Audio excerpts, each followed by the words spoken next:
अनुसूचित जाति एवं जनजाति अत्याचार अधिनियम की पुलिस और प्रशासनिक अधिकारियों ने ऐसी की तैसी करके रखी है। नियम कायदे कानून तो बहुत कुछ कहते हैं, लेकिन पुलिस के थाना अधिकारी से लेकर जिला पुलिस अधिकारियों ने सारे कायदे कानूनों को ताक में रख छोड़ा है। पीड़ित लोगों की एफआईआर तक थानों में दर्ज नहीं की जा रही है। यदि मुकदमा दर्ज हो भी जाता है तो भी पुलिस का जांच अधिकारी आरोपी के साथ एफआईआर लगाने में जुट जाता है। अनुसूचित जाति एवं जनजाति अत्याचार अधिनियम से संबंधित पीड़ित के अधिकारों पर इस वीडियो में हम चर्चा करेंगे और आपको हम यह भी बताएंगे कि हमारे जनप्रतिनिधि इस कानून की कितनी समझ रखते हैं। नमस्कार, द वॉइस ऑफ जस्टिस पर आपका स्वागत है। यदि आपने हमारे चैनल को अब तक सब्सक्राइब नहीं किया है तो अभी कर लें और बेल आइकन फौरन दबा दें, और यदि वीडियो पसंद आए तो इसे लाइक और शेयर जरूर करें और कमेंट बॉक्स में अपनी राय जरूर रखें।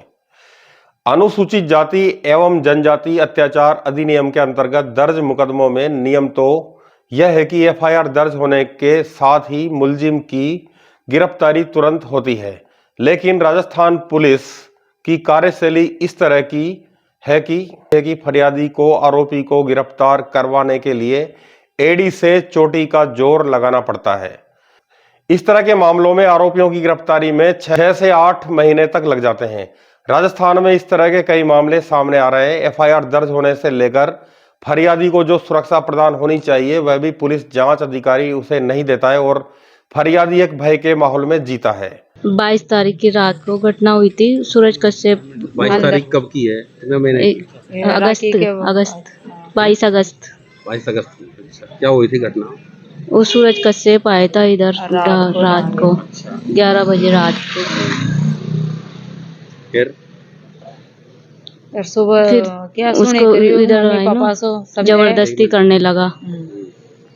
फिर सुबह बोला ना, रात को तो भाग गए चिल्लाई जो, फिर सुबह बोला ना जो उसके पापा को समझाया, मारपीट, फिर सब आगे मारपीट करने लगे। मारपीट करने वाले 15-20 थे। काय से किया था मारपीट? तलवार से, लकड़ी से। रिपोर्ट लिखाई थी आपने? रिपोर्ट लिखवाई थी। 23 लोग चोटग्रस्त हुए थे आपकी तरफ के? 4। अच्छा, 4। कौन कौन थे उसमें? सास, ससुर, देवर, मेरे पति। अच्छा, सबको मारा तलवारों से। तो रिपोर्ट उसी दिन करा दी थी ना आपने? 23 अगस्त को रिपोर्ट कराई थी। अच्छा, अभी तक सुनवाई नहीं हुई। 4 महीने हो गए, गिरफ्तार नहीं हो रहे। अच्छा। और दम क्या दे रहा है मारने की कि रिपोर्ट फड़वाओ। अच्छा, रिपोर्ट फड़वाओ। फिर एसपी साहब ने अभी क्या कहा?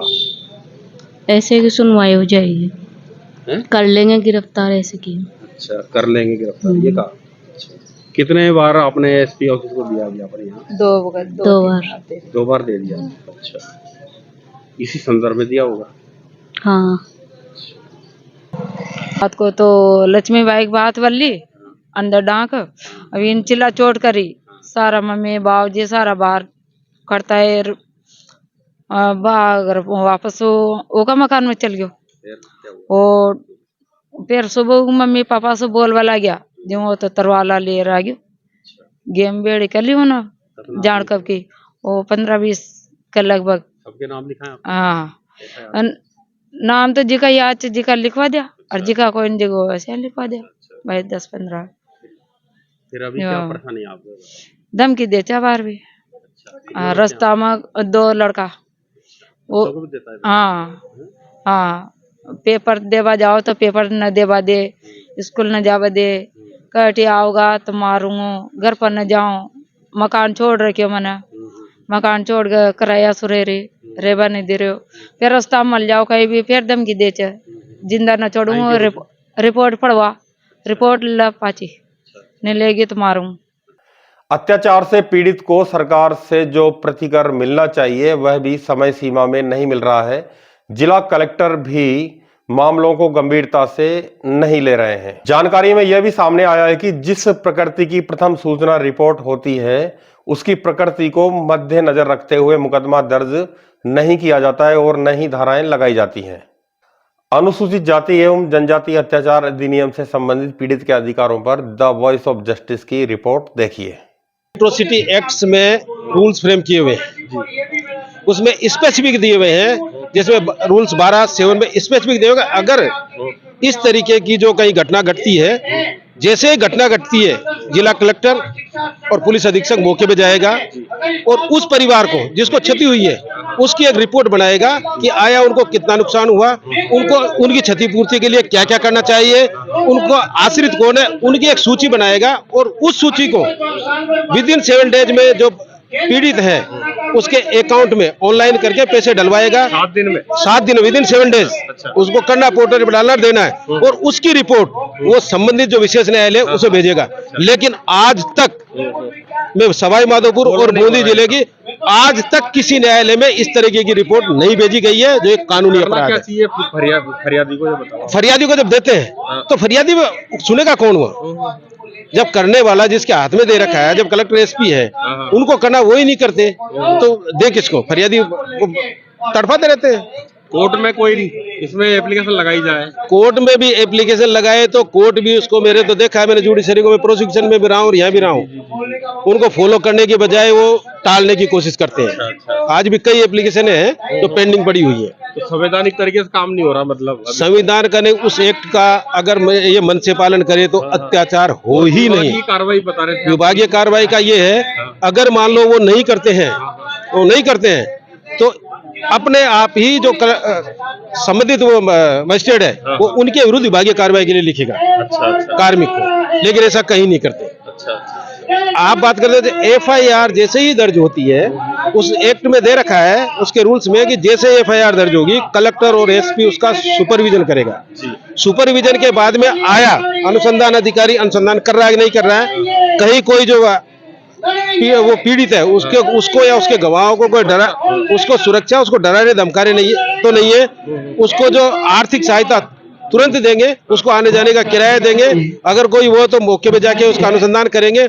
उस अनुसंधान को जो रिपोर्ट जो बनाई गई है वो आया सही है या गलत है, उसके ऊपर अभियोजन का जो जिले का अधिकारी है, जिसमें डिप्टी डायरेक्टर होता है अभी वर्तमान में, उस टाइम ADP हुआ करते थे, वो उसकी समीक्षा करेगा, जिसका पुनर्विलोकन कहते हैं ना, पुनर्विलोकन करेगा और उसका जो अध्यक्ष है वो जिला कलेक्टर होगा, यानी कि डायरेक्ट या इनडायरेक्ट जिला कलेक्टर उसका पुनर्विलोकन करेगा। और पुनर्विलोकन का मतलब ये है कि आपको पूरी फाइल पढ़नी पड़ेगी, जो अनुसंधान किया गया है वो सही है क्या, उसको किस तरह का कोई पीड़ित को प्रतिकर दिया गया नहीं दिया गया है, वो उसमें उसको देखना पड़ेगा। लेकिन न कलेक्टर को पता न अभियोजन के अधिकारी को पता, गाइडलाइन यहाँ से जारी होती है, वो यही की यही बस्तों में दबके रह जाती है, कोई उसको पढ़ता ही नहीं।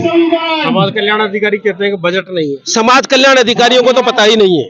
समाज कल्याण अधिकारियों को तो उनको ही पता हो तो इस तरीके के मुकदमे दर्ज हो जाए ना। मैं कह रहा हूँ उसमें धारा 4 में दे रखा है विधि की निर्देशों की अवज्ञा करेगा तो दंडित होगा। आज तक बता दो कितनी FIR दर्ज हुई। मैं कह रहा हूँ ना, ये तो कोर्ट की भी जिम्मेदारी है ना। अगर मान लो 12(7) के तहत वो रिपोर्ट नहीं दे रहे तो अपराध है, लेकिन कहाँ होता है, कुछ नहीं होता है। तो समाधान क्या है इसका? समाधान ये है कि हमको एक्चुअली में क्या मैंने पहले ही कहा था, हमारे जो नेता हैं उनको जागरूक होना पड़ेगा, आम जनता को जागरूक होना पड़ेगा और ये जागरूकता फैलानी पड़ेगी। जैसे अभी इन्होंने बताया कि आदिम जाति के, भाई यहाँ तो हमारा देश की स्थिति बताऊं क्या है, हमारे तो जब पद पे भी जाते हैं ना, राष्ट्रपति की भी जाति हो जाती है। जब राष्ट्रपति की जाति आदिवासी हो जाती है तो पदी जाति का कर दिया इन्होंने। तो स्थिति क्या है कि भाई तुम्हारा बिठा रखा तुम करो, तुम्हारा SP बिठा रखा वो क्यों नहीं ध्यान देता, तुम्हारा कलेक्टर बिठा रखा वो क्यों नहीं ध्यान देता। मेरा कहने का मतलब है कि अगर उसको ध्यान दे और एक आध के विरुद्ध अगर कोई कार्रवाई हो जाती है तो अपना बंद हो जाएगा। अभी जैसे अजमेर का था ये, भाई आज भी घोड़ी पे अगर हमको नहीं बैठने देते, घोड़ी इनकी भुआ थोड़ी लगती है, भाई घोड़ी इनकी भुआ थोड़ी लगती है जिसमें बैठने से इनका वो हो जाता है। अभी वो पुलिस पे 40 वहाँ 200 तो आदमी थे और 500 पुलिस थी, तो भाई कारण तो बताएंगे। और मैं तो कह रहा हूँ अपराध तो ये उसी रोज बढ़ जाता है। जैसे कहा कि यहाँ इसको नहीं आने देंगे, जैसे ही कहा कि यहाँ नहीं आने देंगे, एट्रोसिटी है और मुकदमा दर्ज करना चाहिए। लेकिन मेरे को तो पता है कि जब पत्थर पड़ जाते हैं, बारातें लूट जाती है, पिट जाती है, तब तो FIR दर्ज नहीं करते। तो ये कानून अपराध में खामियां है ना। और इन खामियों के लिए मैं ये कह रहा हूँ, इन खामियों के लिए वो नहीं, हमारे जो प्रतिनिधित्व है पॉलिटिकली वो जिम्मेदार है। आज की तारीख में वो ये नहीं कहे कि ये क्यों रहा है, वो ये भी कह दे कि भाई थोड़ा सा साफ देख लो, उसमें इनकी पतलून गीली हो जाए। क्योंकि बाबा साहब का 28% रिजल्ट पूरा है ना, MP पार्लियामेंट में भी है या विधानसभा में भी है। मैं कह रहा हूँ अगर चाय भी पी लो बैठ के, SC के MLAs आज बैठ के चाय पी ले तो सरकार हिल जाएगी, SC ST के पी ले तो भूचाल आ जाएगा। एक साथ चाय पी ले, कुछ नहीं करे, कुछ भी नहीं करे, एक साथ शाम को ये कहते कि हम चाय पियेंगे, सारी पार्टी चाय SC ST के जितने भी MLAs हैं वो कुछ भी नहीं करे, शाम को चाय पी ले, बस चाय चाय चाय ओनली, और भले से कुछ नहीं करे, उसमें हलचल मच जाएगी। लेकिन वो नहीं भी पाते, करना नहीं चाहते ये लोग। वो नहीं करना चाहते ना भाई। हमारे तो जाति को बांध दिया जाता है, इनका तो पति कांग्रेस में होता है और पत्नी BJP में होती है, और हमारी जातियों को बांधते हैं। तो हमारे लोग जिम्मेदार ज्यादा है। हम जिम्मेदार हैं, हम जिम्मेदार हैं, खुद हम जिम्मेदार हैं, क्योंकि हम उन लोगों को वोट देते हैं। क्या वोट भी अब देखो वही बात है, मैंने अभी कहा ना कि हमारी जो जाति के जो प्रतिनिधि हैं वही तुमको मरवा रहे हैं, क्योंकि वो बैसाखी पे है। मैंने कहा ना चाय पी ले, अगर चाय भी पी ले तो भूचाल आ जाएगा, लेकिन वो चाय भी नहीं पीना चाहते। चाय पीते ही उनके दिमाग में ये आ जाएगा कि ये तो एक हो गया, क्या जुगलबंदी कर रहे हैं, क्या जुगलबंदी कर रहे हैं, तो अल्पमत में आ जाती, हिल सकती है अल्पमत में।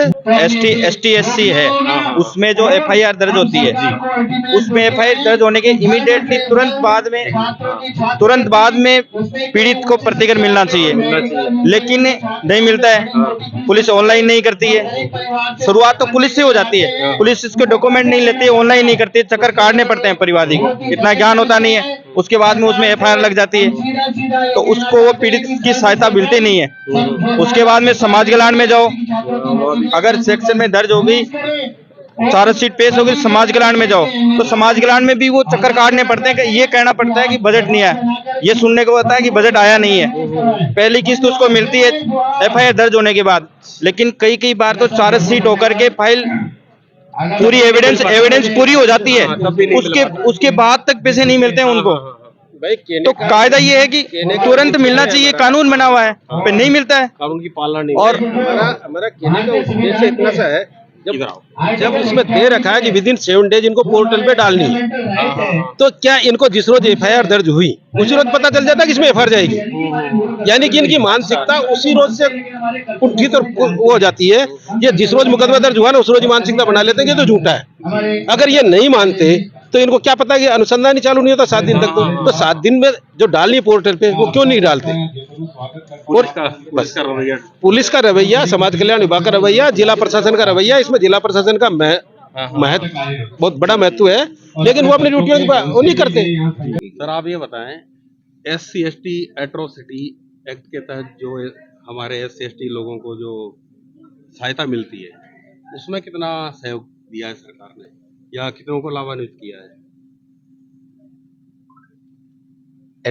एट्रोसिटी अपना हाँ, जो अत्याचार अधिनियम, अभी उसकी तो नहीं, हमको तो ये जो पिछले 1 साल में जो अपनी उपलब्धियां हैं इसके बारे में कहा। एट्रोसिटी में जो आपका कहना है कि उसमें सरकार ने अत्याचार है, तो कहीं ना कहीं हमारे मुख्यमंत्री जी, प्रधानमंत्री जी भी आश्वस्त कर रहे हैं कि भाई मिली है कि 1 साल से हमारे लोगों को पैसा नहीं मिल रहा है, छात्रवृत्ति का नहीं SC ST एट्रोसिटी पीड़ित जो होते हैं, 3 दिन के, अगर ये बात आई है तो वो पता करके एक बार बात करेंगे, कलेक्टर साहब से बात करेंगे सरकार लेवल पे। और या समाज कल्याण अधिकारी ये कहता है कि बजट नहीं है, क्या ये सही बात है?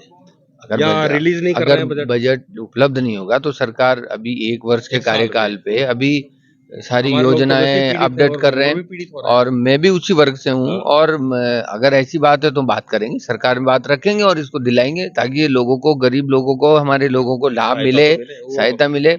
और एट्रोसिटी एक्ट 89 में आया था, 89 के बाद में उसके रूल्स जब फॉलो नहीं किया तो 95 में बने, 95 के बाद में उसके बाद में 11 में बने, 15 में बने, 17 में बने, 18 में बन गए, और गाइडलाइन खूब जारी होती है। लेकिन उस गाइडलाइन को उच्च अधिकारी, जिसमें IPS से लेकर IAS है, उसको पढ़ने की ही कोशिश नहीं करते। उस एक्ट में दे रखा है, स्पष्ट दे रखा है 12/7 में कि जो कोई इस रूल्स की अवहेलना करेगा तो दंडनीय होगा। सेक्शन 4 में विधि के निर्देशों की अवज्ञा दे रखा है, वो की वही स्थिति स्कॉलरशिप में लागू होती है कि ये विधि के अकॉर्डिंग दी जाती है, और हमारे जो अधिकारी है वो विधि और विधि के निर्देशों की अवज्ञा कर रहे हैं, जो दंडनीय अपराध है। तो इसके तहत जागरूकता कार्यक्रम चलाएंगे आप? एक्चुअली में क्या है, ये जो संस्थाएं हैं, ये जो एक्ट्स है, इनकी जो मानसिक स्थिति है ना सरकारों की, उसको अप्लाई करने की नहीं होती है। शुरू से जब भी कोई मुकदमा दर्ज होता है, इनकी धारणा ये बन जाती है कि तो मुकदमे ही झूठे हैं। जब भावना ही आ गई कि ये मुकदमा ही झूठा है तो क्या न्याय दिलाएंगे। हमारे साथ ये है कि एट्रोसिटी एक्ट में तुरंत नई सीआरपीसी आ गई, उसके बावजूद भी ये एफआईआर दर्ज नहीं करते। स्टेट गवर्नमेंट और सेंट्रल गवर्नमेंट के इस तरीके के गोपनीय आदेश होते हैं कि अगर मान लो SC ST में इस तरीके के मुकदमे दर्ज किए तो बाद में जो आंकड़े जाएंगे उसमें ये बातें आएगी कि इस सरकार में इस तरीके के अपराधों की बढ़ोतरी हुई है। आज की स्थिति भी ये है, 143 जो बलवा है, 302 के साथ भी हमारी आईपी जो पुलिस है वो 147 और 149 नहीं लगाती है। तो वही SC ST के साथ हो रहा है। ये मुकदमे दर्ज ही नहीं किए जाते, ओनली जांच में किए जाते हैं। SC ST एक्ट पर और एट्रोसिटी पर इन्होंने हमसे बात की है और इसमें जो जिम्मेदारी जिसकी ज्यादा बनती है वो जनप्रतिनिधि जो बनते हैं, MLA MP उनकी बनती है और समाज के जागरूक लोग हैं उनकी बनती है और समाज में जागरूकता लाए, इनका जैसा कहना है। और इसमें जो है फिर कुछ बदलाव हो सकता है, नहीं तो इसी तरह से लोग पीड़ित और उत्पीड़ित होते रहेंगे। यदि आप भी इस तरह से किसी वजह से पीड़ित हैं तो आप हमें संपर्क कर सकते हैं, हम आपकी पूरी मदद करेंगे। धन्यवाद।